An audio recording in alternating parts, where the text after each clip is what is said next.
నేను బాగా కష్టాల్లో ఉన్నప్పుడు డబ్బులు లేవు నా దగ్గర, పేరు ఉంది కానీ డబ్బులు లేవు, మార్కెట్ ఉందో లేదో తెలియదు. అలాంటి పరిస్థితుల్లో వచ్చి వకీల్ సాబ్ అనే సినిమా నాతో తీసి ఈరోజు జనసేన పార్టీ నడపడానికి ఇంధనంగా పనిచేస్తుంది వకీల్ సాబ్ సినిమా.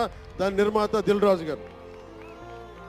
దిల్ రాజు గారు చెప్తా ఉన్నా, మీరు తెలంగాణ ఫిల్మ్ ఫెడరేషన్ ప్రెసిడెంట్ కదా, మీరు ఆంధ్రప్రదేశ్ని చిన్న చూపు చూడకండి.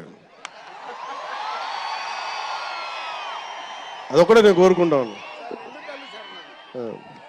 నేను ఆ రెండు కళ్ళు అని నేను నమ్మను, కానీ